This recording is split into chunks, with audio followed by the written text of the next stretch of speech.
Aqimis shalah. Tunaikan salat dengan benar supaya dapat manfaatnya. Liduluki syamsi, dari matahari mulai tergelincir, zuhur maksudnya, ila ghasaqil laili, sampai tiba malam gelap, isya maksudnya. Zuhur, asar, maghrib, isya. Apa yang belum ada? Subuh, fajar. Sekarang perhatikan, zuhur, asar, maghrib, isya tidak disebutkan namanya, isyarat waktunya saja. Saat masuk ke waktu fajar, masuk waktu subuh, disebutkan langsung dengan namanya. Wa Qur'anal Fajr. Fajarnya disebutkan. Di sini saya ingin sampaikan inti yang paling penting dari ceramah kami. Yang tadi mukaddimah tuh, sekarang intinya. Lihat sini. Wa Qur'anal Fajr. Dan salat serta bacaan di waktu fajar. Perhatikan baik-baik. Allah bisa mengatakan begini karena wawunya ataf, diikutkan pada hukum sebelumnya. Aqimis salata liduluki syamsi ila ghasaqil laili wal fajri, bisa. Atau wal fajra, bisa. Tapi kenapa kemudian ditambahkan dengan kalimat Quran? Ada sesuatu yang istimewa di waktu fajar yang tidak ditemukan di waktu-waktu yang lainnya. Zuhur itu penting, asar itu penting, maghrib penting, isya penting, tapi subuh waktunya punya sesuatu yang istimewa. Kata Allah, waktu subuh itu bukan sholatnya saja yang penting. Wah, dan sholat, kembali ke sholat. Quran, bukan cuma sholatnya, tapi ada sesuatu yang istimewa di waktu fajar. Apa itu? Quran. Quran. Ada Al-Quran, ada Quran. Beda. Saya ulang. Ada Al-Quran, ada Quran. Beda. Apa bedanya? Yang satu pakai al, yang satu tidak. Al-Quran dan Quran. Nah, dalam kalimat bahasa Arab ada kaidah begini. Ziyadatul mabna tadullu ala ziyadatil makna. Kalau satu kalimat punya perbedaan tambahan huruf, maka maknanya tidak sama. Walaupun kelihatan serupa. Satu Quran, satu Al-Quran. Serupa kalimatnya, tapi yang satu pakai alif lam, itu beda. Kalau disebutkan menggunakan alif lam, Al-Quran, maka itu yang dimaksud adalah firman Allah Subhanahu wa ta'ala yang terangkum dari Al-Fatihah sampai dengan An-Nas, 114 surah, 30 juz. Itulah Al-Quran.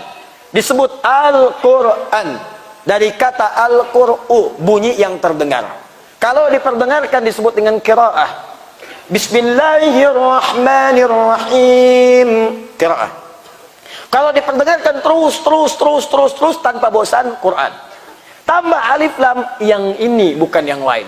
Kenapa disebut Al-Quran? Karena bacaan ini beda dengan yang lain. Terus dibacakan tanpa pernah orang bosan. Silakan Anda cek. Apakah pernah ada orang mengatakan pusing karena baca Al-Quran? Saya tanyalah sama Bapak Ibu sekalian. Dalam sehari berapa kali baca Al-Fatihah?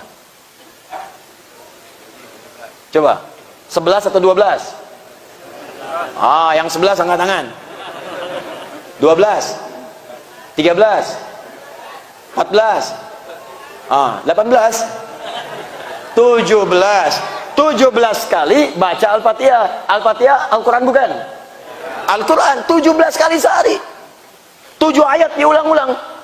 7 ayat 17 kali dalam sehari. 2, 4, 4, 3, 4. 2 subuh, 4 zuhur, 4 asar, 3 maghrib, 4 isya. 17 kali sehari, tak pernah berhenti. Nih, yang mau saya cakap tuh begini. Bapak Ibu, sejak mulai kita balik, kita kan sholat. Taruhlah usia dari sejak 13 tahun. Perempuan 9 tahun, sholat. Sekarang sudah umur 40 tahun, sudah umur 30 tahun, sudah umur 50 tahun ke atasnya, 60 tahun. Masih sholat. Setiap hari 17 kali. Kalau 17 kali setiap hari, kalikan 30 hari. Dikalikan 12, berapa jumlahnya? Kali 30 tahun. Jadi selama ini orang tiap hari baca Al-Fatihah, baca, tapi tak pernah ada kasus orang pusing, orang kena migrain karena Al-Fatihah. Sila tanya datang ke rumah sakit, dok, adakah orang datang mengadu ke sini? Saya pusing pak. Kenapa? Baca Al-Fatihah tiap hari. Tapi buku lain silakan cek. Kitab lain cek. Kitab paling hebat, majalah paling bagus, baca 17 kali sehari. Baru 3 kali, dah bosan. Kok ditinggalkan? Hafal. Tapi Al-Fatihah tidak, Al-Quran. Karena itu disebut menggunakan Al-Quran. Karena kitab ini istimewa, beda dengan bacaan-bacaan biasa. Tapi kalau alif lamnya dihilangkan, Quran, alnya hilang. Maka ini dalam fikih tidak diartikan kecuali satu. Semua bacaan-bacaan yang kita sampaikan untuk mendekat kepada Allah. Quran. Bisa masuk Al-Qurannya, bisa masuk doanya, bisa masuk istighfarnya, bisa masuk zikirnya. Semua bacaan yang bisa kita mohonkan kepada Allah disebut dengan Quran namanya. Masuk Al-Qurannya, masuk zikirnya, masuk tasbihnya, masuk tahmidnya, masuk istighfarnya, itulah Quran. Dahsyatnya amalan subuh. Subuh itu bukan cuma sholatnya yang penting, tapi semua bacaan kita akan langsung dipersaksikan oleh Allah dan seluruh malaikat-malaikatnya. Perhatikan hadis Nabi berikut ini. Kata Nabi, tajtami'u malaikatul laili wa malaikatul nahari fi waqtil fajri. Semua malaikat siang dan malam akan berkumpul di waktu fajar menyertai orang-orang berzikir kepada Allah Subhanahu wa taala. Karena itu kalimat Qur'annya, inna Qur'anal fajri kana masyhuda. Sungguh semua bacaan yang disampaikan di waktu subuh itu semuanya didengar langsung, disaksikan oleh Allah dan semua malaikatnya. Karena itu ketika ada orang berdoa, bukan sekedar doa di waktu subuh. Di sampingnya banyak malaikat mengaminkan. Ya Allah berikan si fulan A, ya Allah rukunkan kami, ya Allah anugerahkan kelancaran pekerjaan. Malaikat menyampaikan amin, kabulkan ya Allah, amin, kabulkan ya Allah. Cuma memang sifat malaikat itu gaib, tak tampak. Sebab kalau ditampakkan tak jadilah Tuhan berdoa. Tak jadi ibu berdoa.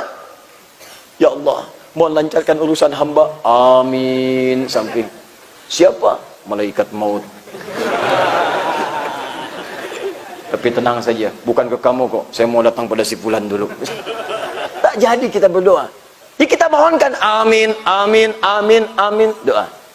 Istighfar, astagfirullah, astagfirullah, astagfirullah. Malaikat mengatakan, ya Allah ampuni dia, ampuni dia, ampuni dia. Karena itu saking pentingnya waktu ini, bahkan ada orang disebutkan dalam Al-Quran, sebelum subuh, dia sudah memburu waktu ini. Istighfar menjelang subuh. Waktu menjelang subuh disebut dengan sahar namanya. Sahar, sahar, sahar. Ada orang ahli istighfar sebelum subuh. Dan disebut oleh Allah langsung dalam Al-Quran, ini calon penghuni surga. Ada calon penghuni surga yang sedang beraktivitas di bumi. Apa diantaranya? Wabil asharihum yastaghfirun. Di waktu sahar menjelang fajar, dia berburu istighfar tobat di hadapan Allah Subhanahu wa taala. Ya Allah ampuni saya. Ya Allah ampuni saya. Ya Allah ampuni keluarga saya. Ya Allah ampuni masyarakat saya. Ya Allah ampuni tetangga saya. Ya Allah ampuni kawan saya. Minta. Itu ahli surga, ahli taman surga, orang takwa yang sedang beraktivitas di bumi. Itu dalil yang ada di Quran, surah ke-51, ayat 15 sampai dengan ayat 23. Di ayat 18-nya, wabil asharihum yastaghfirun.